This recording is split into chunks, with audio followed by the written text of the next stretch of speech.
I'm Alex Watson, Waddy McFly. We wanted to thank Fringe Radio, Pat, for coming up with this awesome idea. It looks like we're going to get a little close to each other today. Yeah. I took a shower. Oh, good. Yeah, me too. Also, with me is my co-host, Arthur. That's me. And we have, I don't like to favor shows at all, but I got to say this is going to probably be one of my faves. So, sorry. He says that about all the guests. We'll make them feel awful. Okay. Yeah. But, we're really excited today. Today is going to be our cosplay special. Okay, I said that like awesome. Oh, hey. Ooh, thank you. I kind of have a fat stomach. Okay, so let's get started. First off, let's just dive right in there. Let's start with introducing some of our guests. Let's start this way and then head on down. This mic's kind of hot, so you just don't need to get too close to it. So is this okay? I don't know. Sounds good to me. Yeah, awesome. That sounds good to me. I'm Des, also known as Des Creepcore on social media. I'm a newer cosplayer, but I've been a geek since I can remember. Awesome. Next. And I am Eric Allen Hall. I have been cosplaying since about 1993, and I moved to the Wasatch Front in 2001 from the Seattle area. Awesome. And our final guest? I'm Ansley Bircher, also known as Pigtails and Power Tools on social media, and I have been cosplaying for about a year and a half now. Awesome. So people obviously can't see what's going on right now. Tell them what you're wearing. That sounds funny. Well, who are you wearing tonight? Or what you're not wearing. I am Arthur, wearing... put your clothes back on. Sorry. Oh, no. I am I guess what you would call hipster, casual Princess Ariel. Nice. I'm not feeling too well today, so I figured I'd wear something very comfortable. Mm-hmm. That's very nice you'd still come on the show. Yes. Oh, of course. I love you guys. But yeah, I'm just casual Ariel today. Awesome. You look awesome. I like the glasses. Thank you. And I am 1970s, 80s Christopher Reeve era Superman. Awesome. I like that that's specific. I totally can see that. You guys can. I'm going to post it on our Facebook, which you can find facebook.com/JWAP Productions. You can look at all these pictures. Or if you're in the group, you can go ahead and take a look at them. But we have one more. Who are you dressed as? I am dressed as Zero Suit Samus from the Metroid series. Yes. And it looked super awesome. Once again, we want them to cosplay because we're going to take pictures and show them to the world. So feel free to jump on there and get started. Arthur, why don't you kick us off? Let's get to know these guys. Well, guys, okay? Do you have the number again? Yes. Okay, what's the number again so that they can call in? 801-254-5855. And I've got a question for you guys. Oh, perfect. So I mentioned tonight to a few people that we were having a group of cosplayers on. Maybe you can talk about where did that word come from? What is a cosplayer? I mean, people who have never seen a cosplayer, of course, if they go to Comic-Con or any of those type of events, will get the opportunity. But how did that all come about for you guys? I mean, what enticed you to do it, or was that is it a form of acting? Is it an expression of art? Because of course, Eric, we want to talk to anybody that's is a Star Trek fanatic. Somewhere along the line, you have seen Eric. I guarantee you have. But how does maybe we could just go through for you guys and gals and talk about how you got into this and what turned you on to it? Honestly, my first experience with it was I cosplayed at a Doctor Who ball. About 4 years ago, I dressed up as David Tennant, the 10th Doctor. Nice. And it was way before the word cosplay was introduced to me. Later, I learned that it was costume play, dressing up, having fun with it, and I chose to start doing it for fun and to add unique features to whatever I was wearing. I'm not a traditional looking person. I have body modifications, so I figured another way to toy with body art would be having unique cosplay with those modifications. Cool. When I was about 10, I was in 4th grade, and for Halloween I made a robot costume. And the main body was a rectangular cardboard box. I made some legs out of some empty plastic bleach bottles that I sewed together with fishing string. and then I made arms out of dryer hose. And how old were you, did you I say? was about 10. Wow. And I couldn't Talk really about commitment. I couldn't really bend in it, so my dad put me into the back of his pickup truck, drove me to school for the costume contest, and I won first prize. Wow. And I had a blast doing that, and that kind of gave me the bug to do it. The year after that, when I was 11, there used to be an anime series called Star Blazers. Yes! And I think it also goes by Space Battleship Yamato. Okay. I know that one. And the main bad guy was a kind of blue, humanish-looking guy named Deathlock. Okay. Or Deathlar, depending on whether you're watching the dubbed or the non-dubbed version. And so I took some blue food coloring and put it all over my face and my hands so I could look like Deathlock. It didn't come off for 3 days. So I had to go to school for the next couple days until it finally washed it and wore off. Oh. Wow, that's really cool. What about you? So, I guess for a long time, like growing up, my parents really, I just watched a lot of Star Wars. I loved reading comics. Oh, Star Wars, huh? The worst. I love Star Wars. Do not get that confused, America. Love Star Wars. Sorry. You're right. Yeah. And I loved dressing up for Halloween. When I was in 4th grade, my mom helped me, basically entirely made me a Wonder Woman costume, and I loved it! It was so awesome! Because I was Linda Carter from the awful 1960s Wonder Woman. It was great. And I always loved dressing up as different heroes and characters for Halloween. And then, as I got older, I heard about something called San Diego Comic-Con, and I was like, well, what's that? And my friends were like, oh, it's a place where people go up and dress up and get to celebrate pop culture and the nerd culture. And I was like, oh, I must go to this land. And so for years and years, I wanted to go to a convention to dress up. And then, 2013, if I'm right, Salt Lake Comic-Con came around, and I was like, my time has come. And so I built myself a costume and went, and it's just caught on. When that came around. All right, well, yeah, Game of the Empire. We're here with some of my favorite cosplayers here in Utah, and we've been talking a little bit about their background and what got them started into cosplay. And I was going to ask a question, but you know what always happens when I have a really awesome question? We get a commercial and I forget. So we're going to move right along then and get back up here to get things going. So once again, let's have you guys say who you are and what you're dressed as so people can know what's going on. I'm Des, or Des Creepcore. I'm dressed as hipster casual Princess Ariel. I'm Eric Allen Hall. I'm dressed as Superman. I am Ansley Bircher, and I am dressed as Zero Suit Samus. Awesome. Well, we're really excited to have you guys on here. Seriously, thank you so much for taking the time to come and be on this show. We've wanted to do a cosplay one for quite some time, and so, and when we thought about it, you guys were the ones that we thought of first. So, guys, Also, we got to say thanks for the promo video that they had. Yes, that was really fun. People may have already seen that on Facebook and YouTube. You should post that in the thing. Oh, I'll post it. Yeah, we made a really awesome promo with these guys that you should see. So, awesome. So let's get back on the asking questions and things. One thing we wanted to ask you, because I know you, Eric, mentioned that you have tons of costumes. I have about 120. Holy crap! Yeah, wow, that is pretty awesome. So we want to ask you, what is your favorite? I know you probably get this all the time. You can name a few, obviously. What is your favorite thing to cosplay as? And this goes to all of you, but let's start with Eric. Kind of two different worlds. I am a huge Star Trek fan, so I'd have to go with my Borg costume. I've been working on that since 1993, adding things, changing things over time. I do Mr. Data and his evil brother Lore, several different versions of that. From the comics world, Superman, which I'm wearing tonight, and probably the one I'm most proud of from the comics world is my Guy Gardner, the Green Lantern one. And I made my entire Guy Gardner outfit out of things I found at thrift stores. What? That is awesome. Wait. So you're saying you don't have to be super rich to be a cosplayer? No, you don't.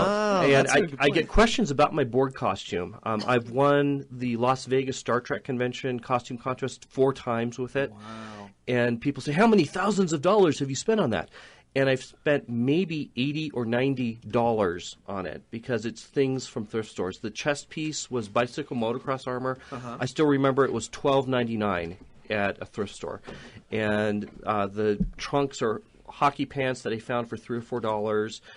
The left arm is part of a Sears leaf blower tube that was like $3.99. Wow. And just add stuff like that together. Find some tubing at a Boeing surplus back in Seattle.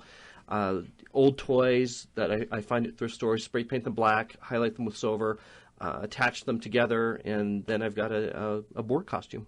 Awesome, that's great. And I think you brought your board costume with you, right? I brought the chest piece today. Awesome. It has a voice changer built into it, so I can demonstrate that a little bit later if you'd like. That's great. Let's have them answer. And while we're doing that, do we have a phone? We got a call. We got a caller on the line. Jim is on the line from Salt Lake. Hold on a second. Jim, good evening. Welcome to G.A.M.E. Yeah, hi. I'm actually from Pennsylvania. I'm listening online. Okay. Yeah. I had a question for the girls on the panel, just concerning cosplay.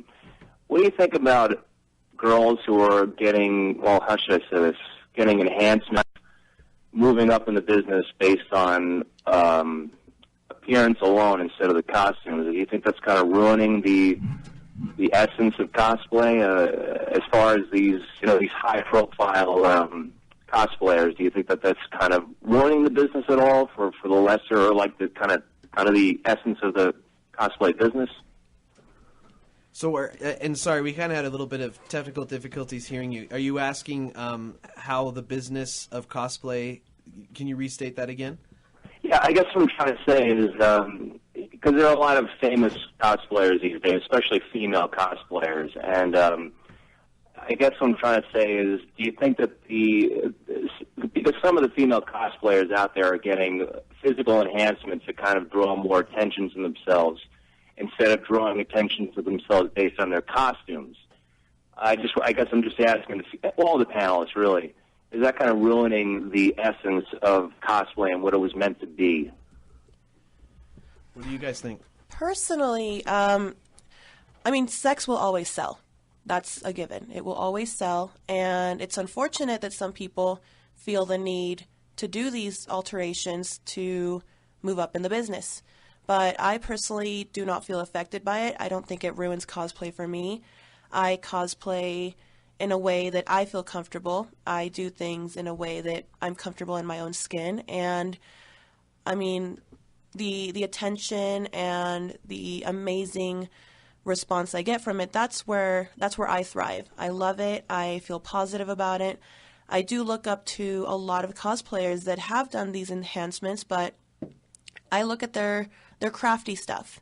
I research who they are. I look at their past work. I look at their current work, and even though a lot of them do things a different way, I admire them for being comfortable in their own skin and doing what they love. And yeah. Well, because it takes a lot to go out and do this. Yeah. I mean, it really does. I mean, and there's some people, and maybe, Jim, this is what you're even hinting to a little bit. I mean, there's some people that are doing cosplay where some people would say, well, hey, she shouldn't be wearing an outfit like that, or he shouldn't be wearing that outfit, maybe because they don't have an Arnold Schwarzenegger body, or they don't have a supermodel body. But I think it's about, like, as you're putting it, it's more about being an artist first than anything else. Yes.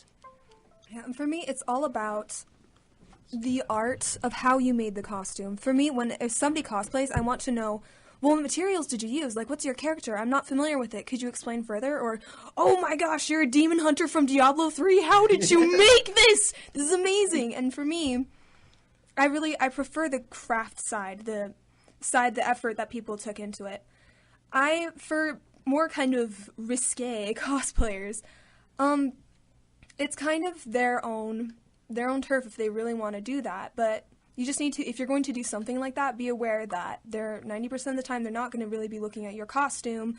They're going to be looking at, hey, she's very curvy. No, that's a very good point. Is that anything else you want to add there, Eric, or your caller? I know. I guess my follow-up would be, even for the male on the panel. I mean, do you feel pressure, or do you feel like your art is overshadowed by the female presence in cosplay? Because to me, it feels like cosplay majority of it is about the female cosplayers, and the male cosplayer seems to be in the minority in that art.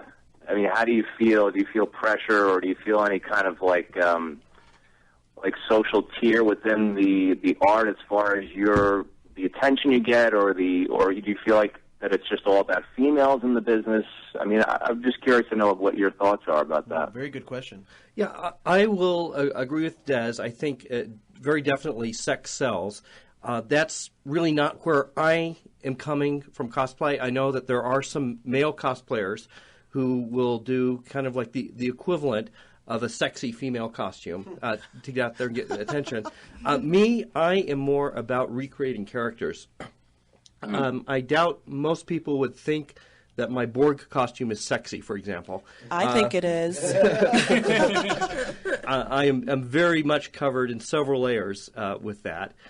But yeah, to your point, as a male in cosplay, I can see that it is kind of dominated by female cosplayers, and I think for good or bad, they do get a lot of attention for the outfits that they have, the characters that they portray, and I think from kind of a business standpoint, which again I'm not really part of. I don't monetize my cosplay at all.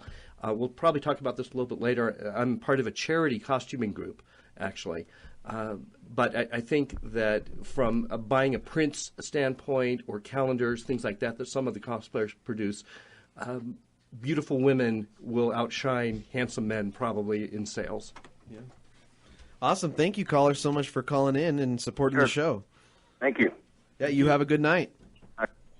Awesome. It's always great. Those are really good questions. Like those are something that we had upcoming, but that's something that me as a Comic-Con goer, who I'm not maybe as huge into cosplay, but it's something that I think about, and I love cosplay, and I enjoy just being a fan of it. Maybe eventually my skills will be good enough that I can actually end up doing cosplay, which we'll get to in a second.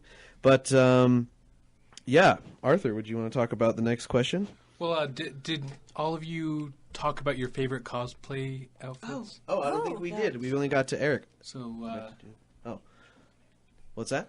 Oh, you need to get. Yeah, you got to get in there, buddy. Get in there so we can hear you. All right, Ansley, how about you tell us about some of your favorite cosplays? Well, some of my favorite cosplays I've done. The first one that I did for Salt Lake Comic Con in 2013 was Princess Zelda from Twilight Princess. Oh, yeah. And if you're familiar with her outfit, holy crap, it has so much detail, and it's got armor, and it's so beautiful. And so as soon as I was playing the game and I heard of Salt Lake Comic Con, I was like, I gotta build this. And it was really a challenge. I've since improved it since last year, but the detail on it is so staggering. And I actually won Best of Show at ToshoCon with that costume, and it was awesome. Is that the one that we posted with you with the bow? Is that the yes, one? The light bow. That was my Princess Zelda. Awesome.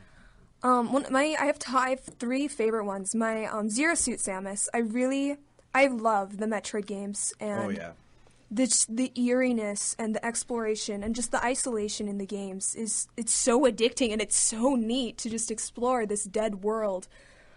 And so I fell in love with Metroid, and the suit's a bit more challenging, and so I'm like, well, let's just start off with the Zero Suit, and I can work my way up. Yeah. And so that was really interesting to sew. Spandex is evil. Spandex hates everyone. I hate sewing spandex. Yeah, that definitely seems like, you have to have a lot of patience for spandex for sure. Yeah. What about you, Des? My favorite has to be my Lady Mario. I actually tackled it and made it a super kawaii Mario with purple hair, and my tattoos were showing because I was actually told, you can't cosplay, you have tattoos. Tattoos ruin everything. So I'm like, all right, I'll be alternative kawaii Mario. Take that, world. Yeah. If there's one thing us nerds do well, it's when someone tells us we can't do something, we do it. Oh, yeah. So that is my absolute favorite. It gets so many reactions, good and bad, but I like seeing people come up to me and say, hey, I've never seen that before. And that's what I love about it. When I put something unique out there and no one's seen it, I absolutely love that. And then you get the constant, that Mario doesn't look like that. Mario doesn't have purple hair. And I'm like, Mario's not a girl. I'm doing it all wrong, apparently. No, that one's awesome. I really enjoyed that one for sure. Well, boys can have purple hair. It's okay. So I want to ask a little more about that. Like, do you get any backlash or people saying, you mentioned, oh, you can't do that. Like, do you want to maybe talk a little more about, like, these, like, unspoken rules that some people seem to believe, like... and is there any rules with cosplay that you think? Like, or what do you guys have rules for yourself? Yeah. You know? My number one rule is that there are no rules. I don't know who started saying you can't do this, you can't do that. Whoever started saying that needs to stop. I've gotten told plenty of times with the tattoos, then I get told that I'm too tall to do a cosplay, then I get told I'm too curvy, that, you know... Someone said that to you? Oh, yes. What? Apparently Catwoman doesn't have...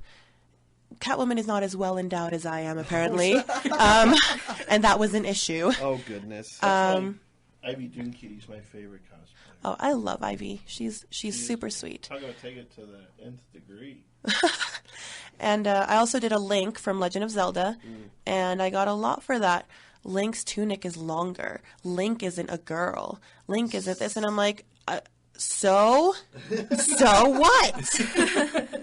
So whoever started those rules needs to shush it. I'm going to do whatever I want. Awesome. What about you, Eric? As some of the other, as Des has mentioned, there are expectations I think maybe people at a convention will have, and I think some of their prejudices come into that as well. You look at art in the world. Someone might argue with Salvador Dali that people's faces don't melt and that landscapes don't turn into watches and so forth. So I think people need to let artists create art for what it is, for art's sake, and to respect the love that these cosplayers have for the characters that they portray. And I got another specific question for you, Eric. So you see a lot of gender-bent kind of cosplays, but it's mostly like women playing male characters. I don't see a lot of men playing female characters. What's your views on that? You know, I have seen that some more. I am pretty active on the Cosplay Utah Facebook page, and I've forgotten his name, but there's a male cosplayer who has done an armored male Harley Quinn. I'd love to see that. And then the same cosplayer has also done a male version of Snow White. Oh, interesting. So, again, from an artistic standpoint, I think it's an interesting way to express yourself, to express the love of a character. The gender bending and the crossplay is not something that I do myself, but I see other artists do that. Hello and welcome back to Game and Movie Empire. I am Arthur. I'm here with... Yes, you are. Oh, I'm Waddy McFly here. And we are here with three wonderful cosplayers today. We've got Des, Eric, and Ainsley. All right. So, Ainsley, before the break, we were talking a little about kind of rules and expectations. And we also found the name of the guy we were talking about. What was his name? His name is Daniel G.A.M.E. Toscano, I do believe. And he go ahead. He is awesome. He is a friend of mine, and he actually does a lot of, in the community of cosplay, there's a lot of gender benders, which means that you take a character and you change their gender. So, for instance, if Mario was a girl or if Link was a girl, you'd come up with a girl outfit. But he does it. He takes a girl character and turns it into a boy. So he has done a fantastic armored Harley Quinn. And great Snow White that he's named Bro White. Bro White, that's great. He's a great person. He's fun. Awesome. Sorry, Arthur, you were saying? Oh, so yeah, I think that's really funny. I mean, it's like one of those little things where like kids that grow up being like, you know, boys, you gotta like sports and you gotta like, you know, boy things, and girls, you gotta like Barbies and whatnot. And it's funny how people grow up kind of with certain expectations, and it's good to see people just throw that out the window and do whatever they want. But what do you think, Ainsley? Just about rules in general? Do you get any flack from people, that sort of thing? Well, I don't. If you want to cosplay somebody or just like a character, and you're afraid of your body type, you're like, oh, I'm a boy. I can't make like a gender bender version of this. Don't. Cosplay is about having fun. If you're not having fun, then why are you doing it? It's about having fun, and don't listen to what other people say about, oh, well, you're too big for that. Like, you can't do that. Like, why would you say that to somebody who is so in love with this character who just wants to dress up and have fun at a convention? Let them have fun and let them enjoy the convention as much as you are. I mean, I won't lie. That's probably one of my biggest things. If you guys don't know me out there, I'm a little heavier set guy, and that's actually probably been my biggest reason for not doing cosplay. Is I want to cosplay as like, my favorite like characters growing up, but like they're not like me. But I do have an idea for one that we'll talk about in a little bit. But sorry, did you want to finish your thought? Or are you good? And I just one rule the only rule that I have for me is I like to do costumes that I feel comfortable in, like physically and mentally, because if I'm going to do a costume like, for instance, Jessica Negri, if you're familiar with her, she does a bit more racier, like skin showing stuff. Mm-hmm. I won't feel comfortable in that because I know they won't be looking at my craftsmanship that I've been doing. They're going to be looking at my body. And, kind of going along this, we have the question a little bit later on in here, but I wanted to talk to you guys. Me and Arthur, we've been around the local cosplay scene since the beginning, and, it's only been around for, a couple years now. But there's something that I've at least noticed, and I want to get your guys' thoughts on it. I've ran into a few cosplayers who have cosplayed as certain characters who, and don't get me wrong, I don't want to sound like a hipster or anything, but how do you guys feel, kind of going along with what you're saying, do you feel like not only should you be comfortable with that character, but you should also know about the character? Like, does that make sense? Like, because we've interviewed some people and we're like, we'll make a joke or something, or we'll ask them about the universe, and they may not know as much of the character. But I don't know. Is that okay? What do you guys think? We'll start over here.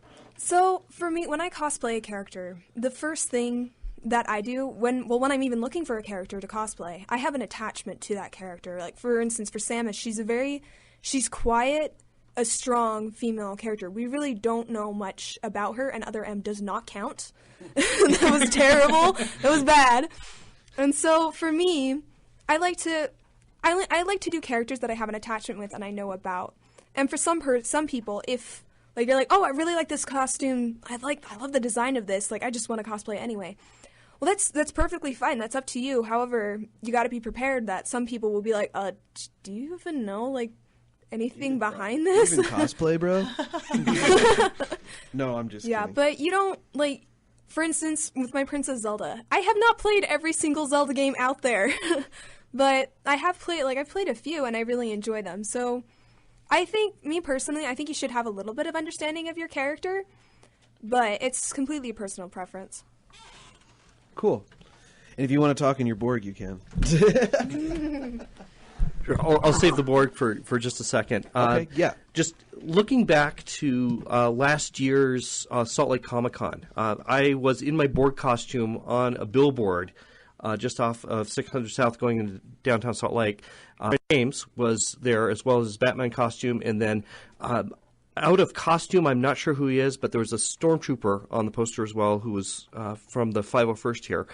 And in talking with another cosplayer, I found out that the Wonder Woman and the Supergirl who were on the billboard were just models who put on the outfit to be on the billboard. Uh-huh. And so I'm going to go with Ansley here that you should have at least some familiarity or some reason to cosplay.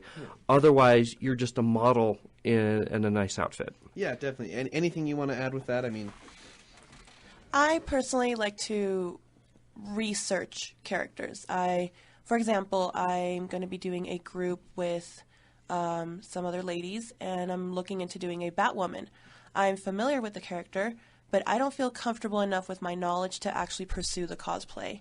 So personally, I love to research a character. I want to fall in love with the character because, to me, I spend a lot of money. I don't get money out of this. I don't intend to get money out of it, but if I'm going to spend money on something, I want to know what it is and love what it is. And like these two have said, if you're just wearing something to promote something, yes, I mean, it's okay, do whatever you want, but you're doing it to be a model. You're not doing it for the character. Definitely. Yeah, cool. Well, that's great. That's just kind of what I wanted feedback with. So we have the... Oh, did you want to add something? Yeah, Sorry, I wanted to actually kind of ask a follow-up question. You talked a little about research. Now, I mean, I've seen some people, you know, let's say they see this awesome character, they'll do freeze frames while watching movies, and they'll look at every picture they can find. I mean, can any of you kind of talk a little about, like, kind of the research and work that goes into creating some of these costumes? My research is basically, if they're in a comic book, I try and read as much comic book material as I can. I Google the images, I print out the images, I sketch over the images, then using different computer programs, I add the unique aspects that I like. But my research process is somewhat like school. I go in with the highlighter and Post-its, and then there's Post-its everywhere. Awesome. Maybe you can use your Borg for this. So what did you do, Eric, with researching for Borg and getting Borg going on? Well, as a long-time Star Trek fan, So awesome. I would watch the episodes, of course, and then there's all sorts of screen caps that you can find on the internet as well. And for some of my characters, what I will do is use an action figure as well. And then I have a 3D model that I can use to see, you know, what the back looks like, what the side looks like, and to make adjustments that way as well. Awesome. Really good. That's a great way to say it. Awesome. So when I'm doing research on my characters, I'm looking, like I'm going to cosplay for, oftentimes I do a lot of video game cosplays. Awesome. And so Nothing wrong with that. sometimes, and they're awesome, and sometimes some glorious soul will put up the 3D model that you can look at online, or there's concept art that you can look at. Like, for instance, League of Legends. I really like League of Legends, and Fiora, who is a Grandmaster Duelist, I found a 3D model of her, and so that is wonderful when you're making the costume, because making a costume and drawing a picture of it is a lot different, because drawing a picture, you're only doing from one angle. Yeah, yeah. And when you're making an entire costume, you gotta have a little more than one angle. Yeah, totally. I think that's awesome that you guys did that. This will bring up to mind. So what would you suggest for me? So this is what I want to do. I want to do and I know their names, but I'm worried I'm going to pronounce it wrong. So I'm just going to say who they are, and then you can tell me. But from Zelda, you know those really big, like, guys, and they roll around? Gorons! Yes, Goron's good, because that's what I thought it was. But I was worried. But that's what I want to maybe try and cosplay as. So what would be, like, my first steps? What would you suggest would be my first steps of, okay, that's what I want to do, so what some steps I should take to make that happen? Well, okay, in the Zelda universe, Gorons, there are multiple games that And the Gorons there are a lot are of in. they're naked for some of them. So sorry. Wow. Speaking of that, let me be specific. I was thinking of being the Zelda Goron from Majora's Mask because he is wearing clothes. You mean Link, Zoran, Goron, What did I say? Zelda? Did I say that? You did. All right, I'm going home. Shame on you. You know that. Ladies Everyone and does gentlemen, everyone know, but see, just know I didn't do it on purpose. Okay, I'm gonna get so much. Are hate you now. talking Majora's Mask? Yes, when he puts on the okay. mask and turns into. Okay. Yeah, that's what I'm thinking. Not just a naked. I was going to say, well, I think the convention might have something to say about that. I would honestly go look at the artwork for the character and the little clothing he has should not be too complicated to make. And then I would go find a very good body painter. Yeah. Very, Yes. very good body painter. And Go ahead. No, sorry. go ahead. No, go. And sometimes, so body paint, one of the things, I haven't had any preference with it. I've had some friends who have used it, and as you go around the convention, you have to keep in mind, like, well, what's going to rub against me? Like, when you're walking, your legs rub against each other, and so do your arms, and so the paint there will come off. And so you can do lots of layers of paint to understand how to do that. Yeah, and I know you mentioned that spandex is awful, but I noticed when there's maybe characters that don't have a lot of clothing, there's some people that choose just to use like skin-colored spandex. Oh yeah. But what's the pros and cons of using that? So with bathroom breaks. Yes, yes. Oh, that is a Big very number one. Hope you have like an iron bladder. But so some of the pros and cons with having spandex skin. Like you instantly saves you time with having to paint. But it can also be a dead giveaway that it's like, well, dude, that's a spandex suit. And so it depends on where you're covered. For instance, with a spandex suit, usually you're covered, like you're completely covered till the neck. And so with the Link as the Goron, he has a really large kind of monk-esque necklace. So that would be good to hide. That would hide the collar of it. Yeah, that's the same picture I have. Yeah. And so You know, he's got that big belly, so I mean, I don't know. I think that could kind of fit, and I could do the. You need the drums too. Oh, I'll get the drums, right? Yes, I'll get the drums. Eating can be a challenge as well. I have a full silver bodysuit, and I use it for Captain Atom, a DC character, and also for Iceman from Marvel. Right. And I met at the Emerald City Comic-Con in Seattle a few years ago a guy who was dressed as the Silver Surfer. And so we got a picture together. He had silver shorts, and the rest of his body was silver body paint. And I went up to him and said, "Hey, can I get a picture with you?" He said, "Yeah, can I get a picture with you?" And I was admiring him for his determination in putting the silver body paint all over his body. And then he was admiring me because I went the simple route of doing a bodysuit. So I could sit down and I could touch things without the paint rubbing off. But eating, if you've got a full bodysuit and you've got gloves on, if you eat anything, it's very difficult. So what I'll do as a tip is bring like plastic gloves like food workers use or like health workers will use. I'll put that over. Then I can eat a hamburger or I can touch things. And then I just take off the gloves and it doesn't soil my suit.